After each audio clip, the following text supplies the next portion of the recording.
Hello and welcome to episode 126 of Communicast, the podcast dedicated to enhancing communication skills. I'm your host, Scott D'Amico, president of Communispond. Today I'm joined by Jesston Williams, executive director and co-founder of Tangelic. Jesston brings more than 2 decades of experience in leadership, operations, and organizational management, and today his work focuses on social impact and sustainable development. In this episode, Jesston and I explore why being knowledgeable about something and being able to communicate it effectively are 2 very different things. We discuss the importance of listening, clarity, adaptability, and emotional intelligence, along with why strong communicators adjust their message without changing the underlying facts. Whether you're leading a team, presenting complex ideas, working across different audiences, or simply looking to become a more effective communicator, there are plenty of practical takeaways in this conversation. Let's dive in. Jesston, thank you so much for joining me today. Hey, Scott, nice to be with you today. Thanks for having me. My pleasure. To kick us off, if you can, just tell the listeners a little bit about you, your career journey, and the work that you're doing today. Absolutely. So my career has really taken me through more than 2 decades of leadership and operations, as well as organizational management. And across those different experiences, I've been fortunate enough to spend a lot of time building teams, solving problems, and bringing different personalities as well as perspectives together around common goals, if you will. With that, over time, it has certainly evolved from a more traditional, say, corporate environment into work that is much more focused on social impact and sustainable development, something that is absolutely dear to my heart. And today, I serve as the executive director of Tangelic. It's an organization that I co-found just a few years ago. And our focus is on clean energy access, as well as climate resilience, gender equity, and economic opportunity, with a lot of our work currently centered in Ghana. We recently deployed our phase 1 initiative, Sunrise Spectrum, in June, about a month and a half ago, and it's going phenomenal. And with that, I would add that my role with Tangelic is pretty broad. I'm, say, responsible for the overall direction of the organization, and I'm also involved in everything from strategy and partnerships to our programs as well as external engagement. So it's been quite the journey over the last few years, leaving the corporate world after 20 years of leadership experience into what I'm doing today. Outstanding. And that is fantastic work and very important work that you are doing. And having such a broad, high-level strategic type of role where it seems that you're working in many different parts of the organization and really touching every single thing. I have to imagine communication and having strong communication skills is an important part of that, especially to continue to be successful and have the impact that your organization is having. So as you think about this concept of being a strong communicator and having very strong communication skills, when you hear someone described in that way, right? Scott is a great communicator. Jesston's a great communicator. What's that mean to you, or what's the image that comes to mind? I like that, Scott. That's a very, very good question.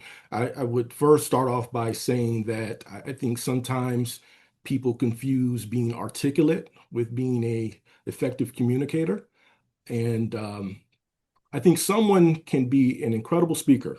They can be very polished, very confident, and still leave people wondering. I've experienced that when listening to others many times over my career. So for me, great communication is really about understanding. That's where it's at. That's where it starts for me. I leave myself. I should say I ask myself, did the other person understand what I was trying to say? Did I understand what they were trying to tell me? And do we both leave the conversation with the same understanding of what happens next? So with that, listening is a huge part, right? And I don't mean listening just enough to figure out what you're going to say next. I mean, actually listening to understand where the other person is coming from. I can't emphasize that enough. And I also think that a great communicator knows how to adjust. You have to be able to adjust if you're a great communicator. You just can't communicate with every person the exact same way.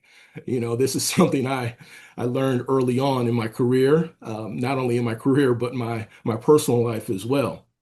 And the fact is that some people just need more context. Some want you to get straight to the point, while others need some time to process what you're trying to say.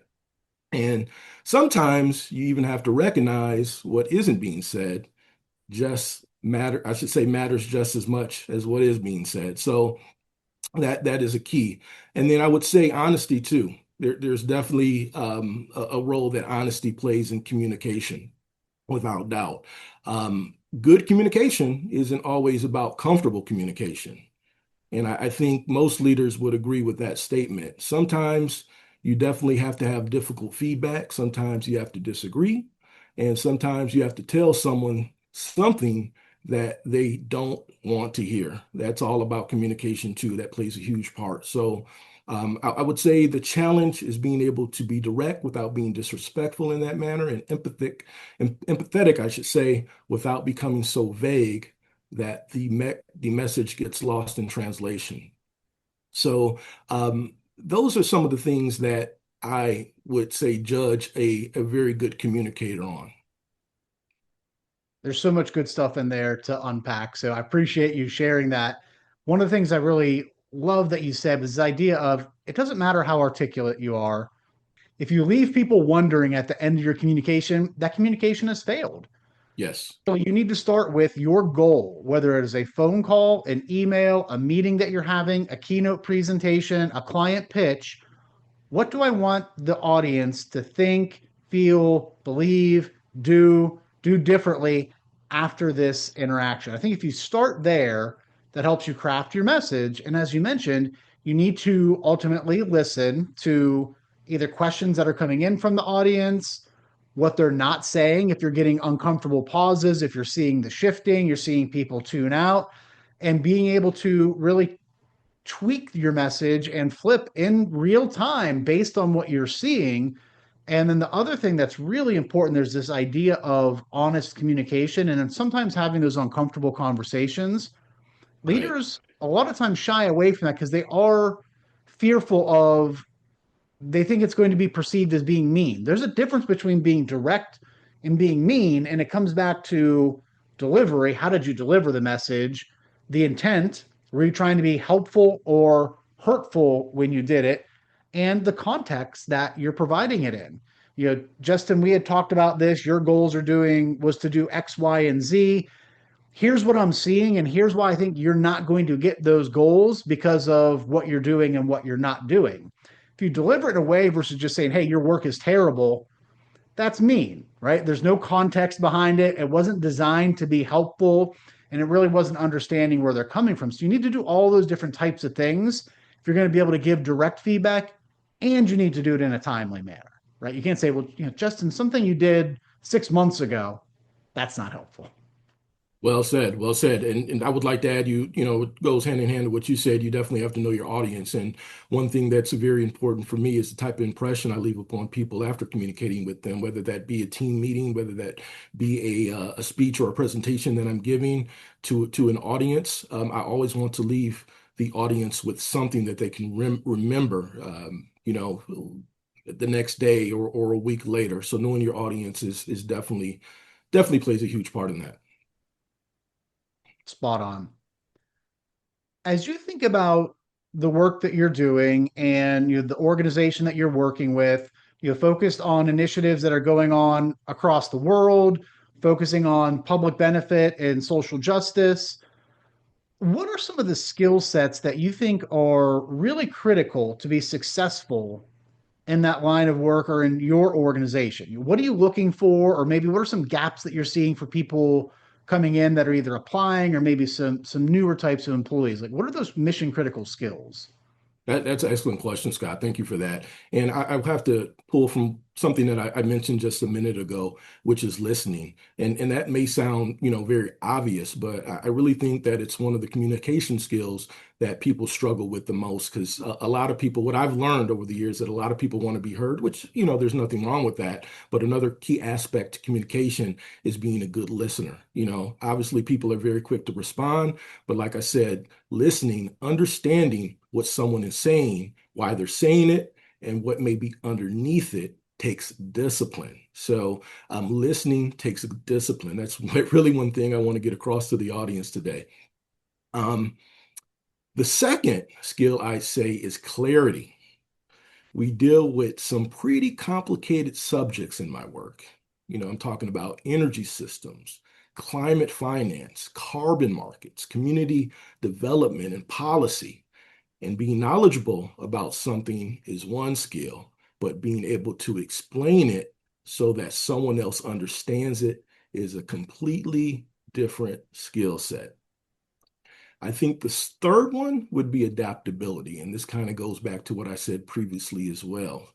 So, for example, I might have to discuss the same initiative with an engineer or an investor, a government official, or even a community leader. And the underlying facts shouldn't change, right? But the language, the level of detail, and what I emphasize must change. So cross-cultural awareness is also really important. Um, I would say with so many teams and organizations that operate globally, that cross-cultural awareness is definitely key. When you're have partnerships and even managing people in different time zones and different cultures and across different ethnicities, etc. So with that, I would say directness can be interpreted differently from one culture to another. So even things like urgency, hierarchy, disagreement, or how people say no can look different depending on someone's background.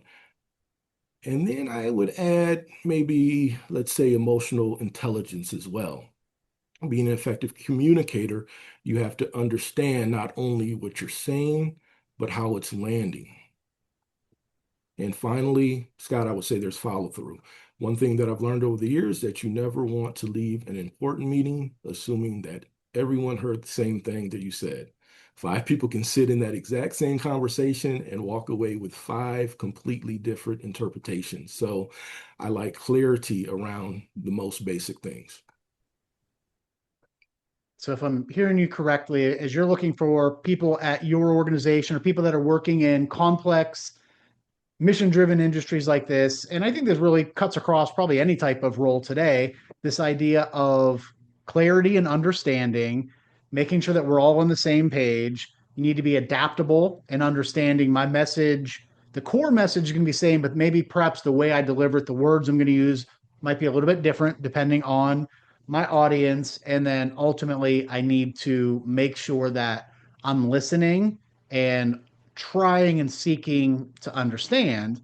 So let's just say you have an employee that perhaps is struggling with that listening component or the clarity component. They're using too much jargon or they're just going deep on the data and the statistics. What are some tips or strategies that you encourage them to try to incorporate to help with either the listening or the clarity? I would ask that employee or team member, I should say, what specifically are they trying to communicate? I would ask them to, or would help them get to the root of specifically what they are trying to communicate to me thoroughly. And for me, that can maybe, sometimes be a challenge because, as I said, I like clarity and directness, and I'm pretty naturally direct. But I would say if there is an issue, I would rather talk about it, and instead of sit there and let something grow into bigger. But part of a role of being not only a great communicator, but an effective leader is knowing your team and at times having a hand-on approach to coach a person to the end goal. So if a person struggles with, say, as you said, delivering a bit too much data, I would just simply ask them maybe to rein it in a bit and think about their end goal and what they're trying to communicate. And as again, that may call for me helping them to their final destination, if you will.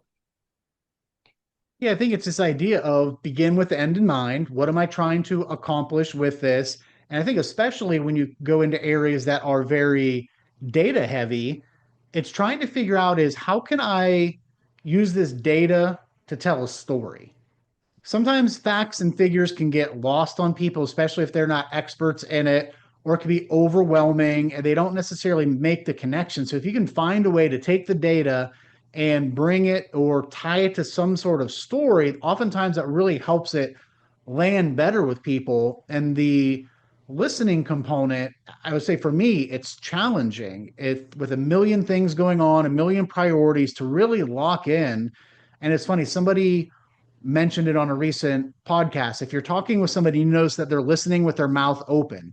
Chances are they're not listening. They're just waiting for their moment to talk. I'm like, oh gosh, that's a Right. great point. So I always try to make sure when the guest is talking, I have my mouth shut because I really am listening. And then the other thing to really get comfortable with to help with listening is being okay with silence. Oh, It's yes. okay when I somebody like that. stops talking and you wait 2 or 3 seconds before you respond. It may Mhm. feel like an eternity internally, but I can assure you it's not. And it's going to signal to that person that you really were listening and processing, taking time to understand and formulating your response then versus trying to formulate your response while they were talking and doing this. I'm 120 some episodes in, and it's every single episode, it's the reminder to myself that focus on what they're saying. Don't worry about what you're going to say next. It'll come to you, but truly listen to try and understand what they're really conveying to you. Makes a world of difference if you get comfortable with that pause. Well said. I like that. Justin, as you think about your career success, making that transition from the corporate world into the work that you're doing today, if I ask someone close to you, maybe friend, family member, colleague at your organization, what's the key communication skill that has helped him get to where he is today? What would be that main skill they would share with me? Clarity and directness. I would have to say that because, as I said previously, I'm naturally direct. And, I think if an issue comes up, I'd rather talk about it, as I said before, it grows into something that it doesn't need to grow into.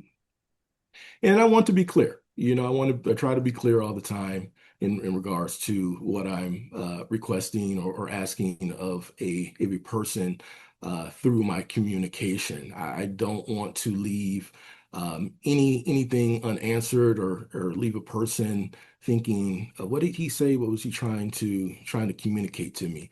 So if we're working toward an objective, for example, I want people to understand not just what we're doing, but why we're doing it and what the success looks like on the other side of that.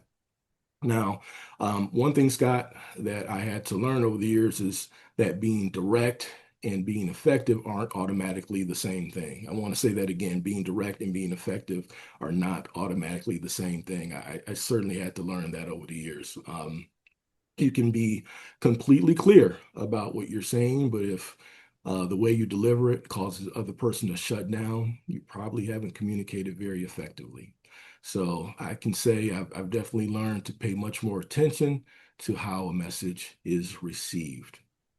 And another thing that I've learned is not to assume that because I explained something that everyone understood it. Okay. Being in leadership for over 20 years, I can say that early in my career, I probably did not, I probably did, I should say, more than I realized. I said it, we discussed it. So in my mind, we were good, but communication doesn't always work that way. And now that I'm much more intentional about confirming expectations, say responsibilities, timelines, and outcomes, things are much better for me and I'm a much better communicator. So I think asking questions has helped me tremendously, right? I like to ask questions for me to have a better understanding of where an individual or a group of people is coming from. and that can be if I'm leading the conversation as well.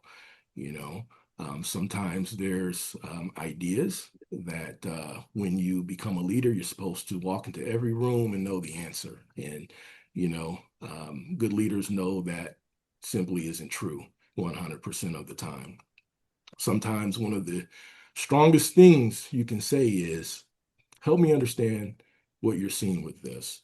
Help me learn what you know and stop trying to prove that you know everything. So I would have to say that's what my peers and maybe even family members would say.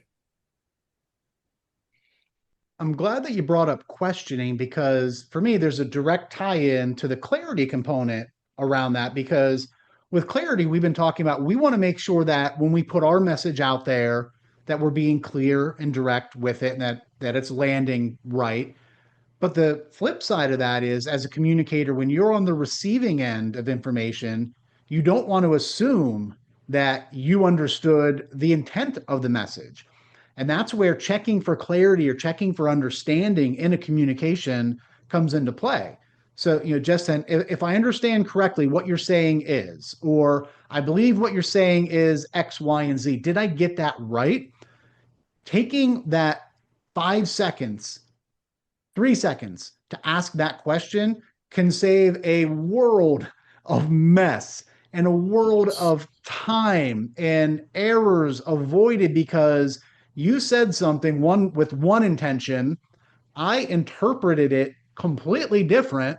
Neither one of us checked for understanding that we were on the same page. I go off and do what I think I'm supposed to do, come back a few days later and share with you, and you're like, what on earth are you talking about? That was nowhere near what I was getting at. So, this idea of questioning and checking for understanding really does help that clarity become a two-way street because intent is oftentimes lost in communication. Yeah, that's well said, Scott. And just to add to that, I really believe that clarity builds credibility as well. And, credibility leads trust. So that's very important too. So we've talked a lot about listening and being direct and questioning. If you think throughout your life and your career, who's been someone that's had an impact on the way that you communicate? Maybe it's just something that you've picked up from them, one little tip or trick or strategy that you've changed and tweaked, maybe made it your own, but it's part of your arsenal now of communication tools. Who's been somebody who's had that influence on your style? Absolutely love this question. I really do. I really do. It's an excellent question. And the first person that comes to mind, without doubt, would be our chairman, Dr. Justin Darkin. He is someone I have known for, wow, probably going on 25 years now. He is a phenomenal communicator. He is extremely analytical. He has the incredible ability to take complicated issues, whether it's energy, policy, geopolitics, or even finance, and really, really examine them from multiple angles before coming to a conclusion. And one thing that I've taken from watching him is the importance of preparation and substance. And with that, I have learned that confidence alone simply isn't enough. If you're going to walk into a conversation and try to influence people, you should understand the issue, you should anticipate the questions, and you should be able to explain why you believe what you believe. Now, my natural communication style is, as I said, more direct and operational. And I'm usually thinking, okay, what does this mean? What are we actually doing? Who's responsible? And even what happens next? However, um, I haven't tried to communicate like Justin. Okay. What I've done is take some of that analytical depth and preparation and incorporate it into my style that feels natural to me. And I think that it's important when you're learning from other communicators that you don't have to say imitate them. You don't have to do that at all. You simply take the things that make them effective and then figure out how those things work within your own personality. he without doubt would be the person. He's a phenomenal communicator, as I said. A key point there is that you don't have to imitate. If you are a steady communicator, very balanced in your communication, you're not very gregarious or loud or boisterous, and you go out and try to be like Tony Robbins, it's going to come across as disingenuous. It's Yes. people aren't going to buy it, and I will share it's exhausting. You will just feel drained after all of your communications when you're trying to communicate in a style that's not natural. But as you said, it's taking those little things and figuring out how can I incorporate that? How do I do a little bit different preparation for my communications? Or how do I incorporate stories a little bit differently? For me, one of the leaders I had in the past was tremendous at pausing after you spoke. And one of the things I've always carried forward and I continue to work on is that be on the phone call with him, you would finish speaking, and it's sometimes to a point where you think he hung up on you, but he's quietly processing. And that signals out that he listens, he cares, he values what I have to say, and he wasn't just waiting to talk. And so you find these little things along the way where you can figure, okay, how can I incorporate that or make that part of what I do? Because communication isn't just one thing, it's the culmination of hundreds of little actions and decisions that you make throughout your day, week, month, life that ultimately form that communication style and build your credibility. Like that. Well said. Justin, as we are wrapping up, a couple of quick questions. Take them in either order that you like. Okay. First, just if people want to get in contact, learn more about the work that you are doing, what's the best way for them to connect with you and learn more? I can put that in the show notes. And then just what piece of closing advice would you have for listeners around this, around the importance of developing the skills that we talked about today? Sure.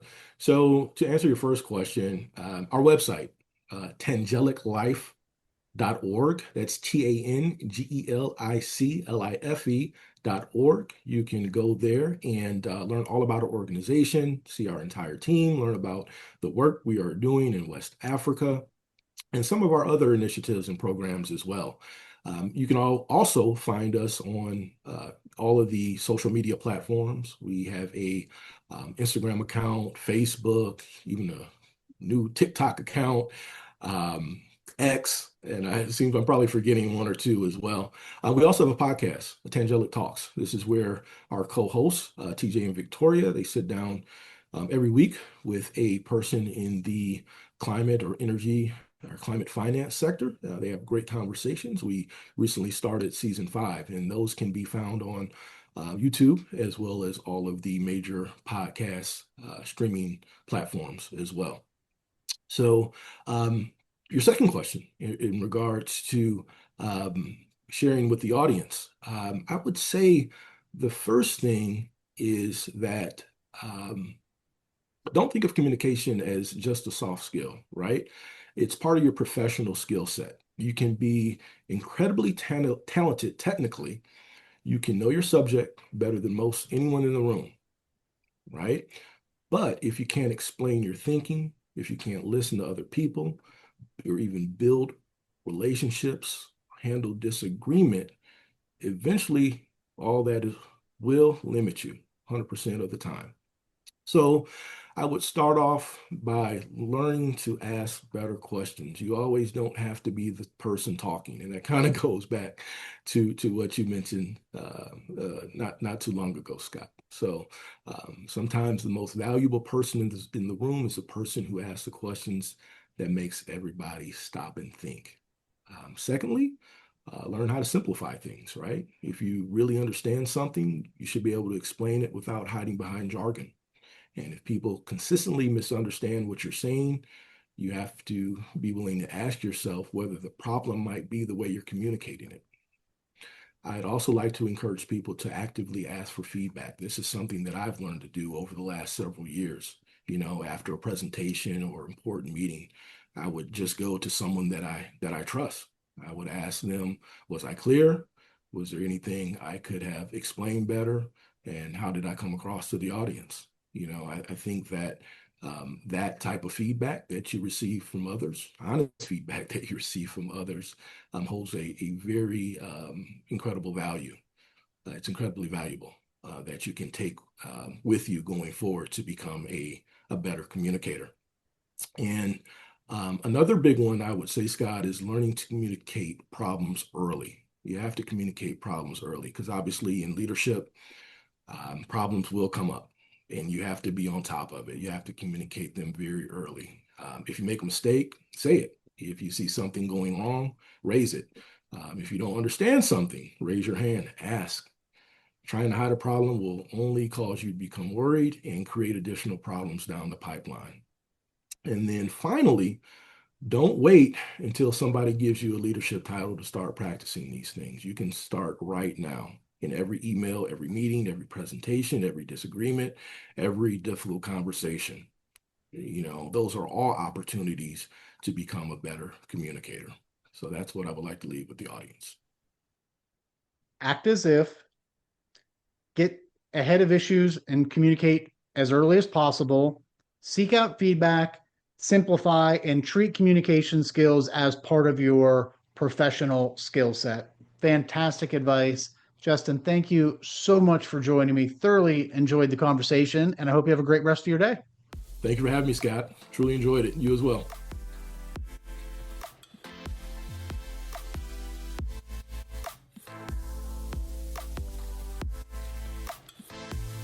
Special thanks again to Jesston for joining us and sharing his perspective on communication, leadership, and professional development.